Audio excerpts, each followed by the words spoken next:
আসসালামু আলাইকুম ওয়া রাহমাতুল্লাহ। শাহে মদিনা দরবার শরীফ ইউটিউব চ্যানেলের পক্ষ থেকে সকলকে জানাই ধন্যবাদ। আমি প্রতিদিনের মতো আজও আপনাদের মাঝে উপস্থিত হয়ে গেছি একটি নিত্য নতুন বিষয় আলোচনা করার জন্য। সেই বিষয়টি অত্যন্ত গুরুত্বপূর্ণ, অন্য ভিডিওর মতো নয়। সেই বিষয়টি হলো মুরিদের জন্য পীরের কাছে জানা অত্যন্ত জরুরি। যে বিষয়টা সেটা হলো 6টি গোপন বিষয় জানা। মুরিদের 6টি বিষয় জানা পীরের কাছ থেকে, মানে 6টি বিষয় যদি জানতে পারে, 6টি বিষয় আগাইতে পারে, তাহলে মুরিদ মন্দিরে মকসুদে পৌঁছতে পারবে।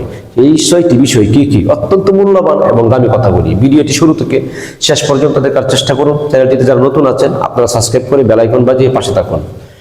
আসুন খোলামেলা কথা বলি। আলোচনার শেষের দিকে একটা অত্যন্ত হৃদয় বিদারক শান রয়েছে, একটু কথা বলছি আপনাদের সাথে। শাহে মদিনা দরবার শরীফের পক্ষ থেকে কয়েকটি রোগের সেবা দেওয়া হচ্ছে। যে রোগের ঔষধগুলি হচ্ছে এলোপ্যাথিক নয়, এটি কোনো আপনার ডাক্তারি চিকিৎসা নয়। পাহাড়ি বন জঙ্গলের গাছগাছালির ঔষধ। চুলকানি, এটা আপনার গাছগাছালির গুণাগুণ দিয়ে, গাছ লতা পাতা দিয়ে ঔষধ তৈরি। চুলকানি, দাউদ, একজিমা, যত রকমের অ্যালার্জি আছে শরীরে ইনশাআল্লাহ আরোগ্য সারবে। যারা নিয়েছেন শুকরিয়া জানাইতেছি।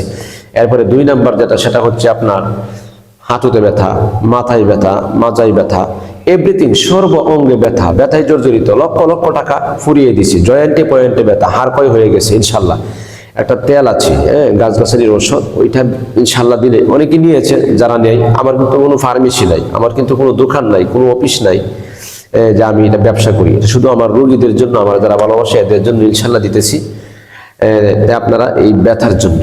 3 নাম্বার যেটা, অনেকে লজ্জায় বলতে পারে না। রোগ হলে নবীজি বলছেন তোমরা আরোগ্য হওয়ার জন্য ঔষধ সেবন করো। ঔষধ সেবন করা সুন্নাত। মহিলাদের যে চুলকানি, আপনার যে সাদা স্রাব যায়, মহিলাদের প্রায় সময় সাদা স্রাব যায়, মন মেজাজ ভালো থাকে না, চিন্তায় থাকে, এটা আপনার পরে ক্যান্সারে পরিণত হয়, সাদা স্রাব দিতে দিতে কঙ্কালের মতো হয়ে যায়। এটার ঔষধ ইনশাআল্লাহ দরবারের পক্ষ থেকে এই গাছগাছালি বনের ঔষধ দেওয়া হয়।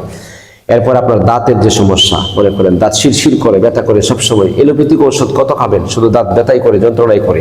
গাছগাছালির ঔষধ সেটা সেবন করলে মুখের দুর্গন্ধ এবং যে দাঁতগুলি ফাঁকা হয়ে গেছে, উপরের দিক দিয়ে কুরল হয়ে গেছে আর কি, এগুলি ইনশাল্লাহ আস্তে আস্তে বন্ধ হয়ে যায়।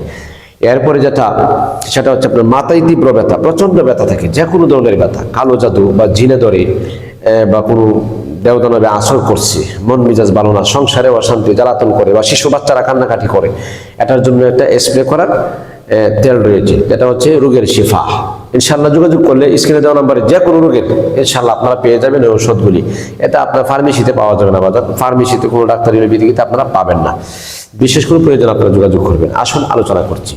যে 6টি গোপন জিনিস মুরিদের জানা অত্যন্ত জরুরি, পীরের কাছ থেকে জেনে নিতে হবে। এর মধ্যে 1 নাম্বার, এই জিনিস না জানলে মন্দিরে মকসুদে পৌঁছা সম্ভব নয়। আপনারা জানেন যে আমি গোড়ায় পেশায় কথা বলতে পারি না, সরাসরি কথা বলি। 1 নাম্বার জানতে হবে আল্লাহর বাসস্থান কোথায়, খুঁজে বের করা। আল্লাহর যে বাসস্থান আছে এটা কোন জায়গায় আছে খুঁজে বের করতে হবে। এই বিষয়টি মুর্শিদের কাছে আপনাদের জানতে হবে। 2 নাম্বার, পীরের কাছে তাইকা কলবকে নূরময় করতে হবে। মুর্শিদের কাছে তাইকা কলবকে নূরময় করবেন। কিভাবে করবে, কিভাবে পবিত্র করবে, বাহির এবং ভিতর, এটা একমাত্র মুর্শিদে জানে। বাজান, এটা ইউটিউব চ্যানেল, সর্বজনের লোকেরা ইউটিউবটা দেখে থাকে। এই জন্য আমি সবকিছু কথা কিন্তু বলতে পারি না। এরপরে 15 আনার কাছাকাছি আমি বলে পেলি খোলামেলা কথাগুলি, যে পীরের কাছে তাইকা ভিতর এবং বাহির অবশ্যই পবিত্র করতে হবে, কারণ মুর্শিদ পবিত্র।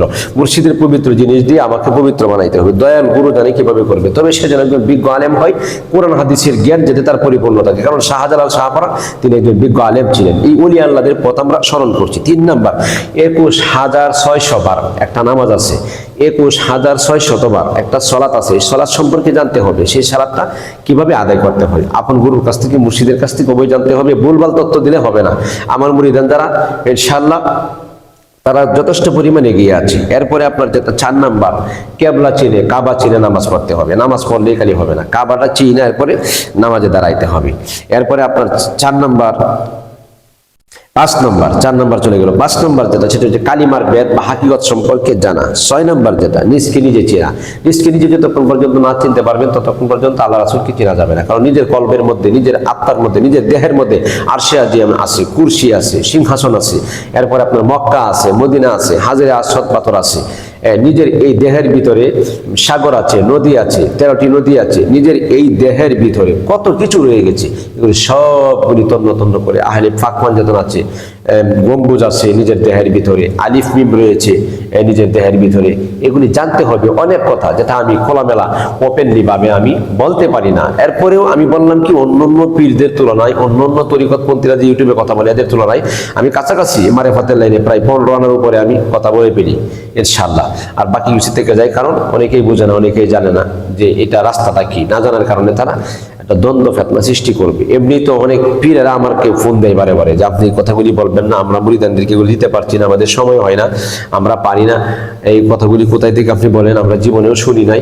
আহারে, এগুলি তারা ব্যর্থতা। তারা বারবার কল করে বিভিন্ন বড় বড় দরবার থেকে আমাকে ফোন করছে যে আমাদের মুরিদ চলে যাচ্ছে।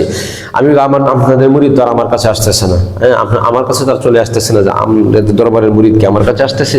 এই কথা তখন বলি, আল্লাহ জানে যাইতেছে কিনা। আমি কিন্তু কবর রাহেন, আপনার মুরিদ কই যায়, কবর রাহেন যাইতেছে কিনা। যারা আপনার খাবার দিতে পারবেন না, খাবার না দিলে তো থাকবে না মুরিদ। এটা তো বাত মাছের জন্য আসছে না, আত্মার খাবারের জন্য আসছে। হয়তো আপনি এই খাবারগুলি দিতে পারছেন না, বা একটা ভুলভাল তথ্য বলেন। যেমন এক মুরিদে বলছে মারেফতের নামাজটা কিভাবে আদায় করতে হয়। সে বললো কি, যে 2 রাকাত নামাজ, নফল নামাজ যেমনি পড়ে এমনি পড়লেই হয়ে যায়। কই মারেফতের নামাজ আর কই আপনার নফল নামাজ, এইটার বিষয় আর কি। যাই হোক, আমি অন্যের সমালোচনা করতে চাই না। আল্লাহ পাক যেন আমাদের সকলকে, আমার মুরিদানদেরকে আপনারা দোয়া করবেন যে এরা আগায় যাইতে পারে। আমি আমার রুহানি সন্তান যে যেখানে আছে সকলের জন্য আমি সবসময় আমি দোয়া করি, এবং আমার আলোচনা যারা শুনেন নিয়মিত তাদের জন্য আমি দোয়া করি। এই জন্য একটা শান বলছি, মুর্শিদ মুর্শিদ তোর লাইগারে আমার কান্দে রে অন্তর, আমারে খেলা তোয়া রইলে কারে গো মুর্শিদ তোর লাইগারে, মুর্শিদ তোর লাইগারে আমার কাঁদে গো অন্তর, আমারে একলা থইয়া রইলে কার ঘর বাজান তোর লাইগারে। মনে বড় আশা ছিল বাঁধব সুখের বাসা, মনে বড় আশা ছিল বাঁধব একটা ঘর, আমার আশার বাসা ভাঙ্গা দিয়া কারে করলাই আদর বাজান, আমার আশার বাসা ভাঙ্গা দিয়া কারে করই আদর বাজান, তোর লাইগারি আমার খান্দে রে অন্তর, আমারে একলা তৈয়া রইলা কাহার গোর বাজান তোর লাইগারি। মুর্শিদ প্রেমে পাগল হইয়া দেশ বিদেশে ঘুরি, জানলাম না গো তার প্রেমে এত জ্বালা, এখন কি যে করি। মুর্শিদ প্রেমে পাগল হইয়া আমি দেশ বিদেশে ঘুরি, জানলাম না তার প্রেমে এত জ্বালা, এখন কি যে করি রে বাজান তোর লাইগারে আমার কান্দে রে অন্তর, আমারে খেলা তৈয়া কারে করই আদর বাজান তোর লাইগারে। সুপ্রিয় দর্শক, ভিডিওটি লাইক করবেন, শেয়ার করে ছড়িয়ে দিবেন, কমেন্টসে মতামত জানাবেন, স্ক্রিনে দেওয়া নম্বরে যোগাযোগ করবেন। প্রতি বৃহস্পতিবার সকাল 10টা থেকে বিকাল 5টা পর্যন্ত যে কোনো রোগের তদবির করা হয় দরবার খানকা শরীফে বসে। আপনারা আসার আগে আমাকে অবশ্যই ফোন করে আসবেন। আসসালামু আলাইকুম ওয়া রাহমাতুল্লাহি ওয়া বারাকাতুহু।